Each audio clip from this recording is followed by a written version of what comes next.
Insurance companies எல்லாரும் அவங்களோட terms and conditions இந்த எக்ஸ்க்ளூஷன் சொன்னோம்னா அந்த எக்ஸ்க்ளூஷன் எல்லாத்தையும் கிளியராக சிங்கிள் பேஜில் மக்களுக்கு புரியிற மாதிரி டீட்டெயிலாக வெளிப்படையாக சொல்லியிருக்கணும் அப்படின்னு சொல்லியிருக்காங்க.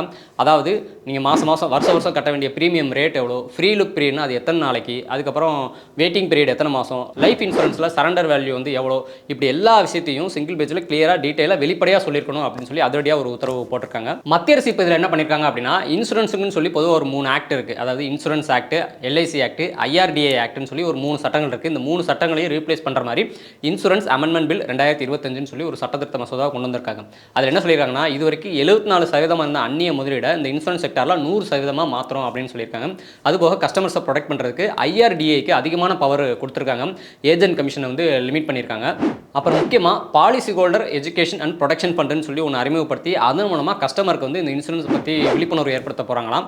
அப்புறம் இன்சூரன்ஸ் கம்பெனிகள் எல்லாமே ஒன் டைம் லைசன்ஸ் வாங்கினா போதும் அப்படிங்கிற மாதிரி இன்சூரன்ஸ் செக்டர்ஸ்க்கு யூஸ் ஆகிற மாதிரி நிறைய விஷயங்கள் கொண்டு வந்திருக்காங்க. இது இப்போதைக்கு மசோதாவாக தான் இருக்குது, இன்னும் நடைமுறைக்கு வரல. எது எப்படி இருந்தாலும் நாம ஒரு இன்சூரன்ஸ் பாலிசி எடுக்கிறப்ப அந்த பாலிசி பற்றின மொத்த டீட்டெயில்ஸை கேட்டு தெரிஞ்சுக்கிட்டு எடுக்கணும். அப்போ தான் நம்மளோட கிளைம் வந்து ரிஜெக்ட் ஆகாமல் இருக்கும்.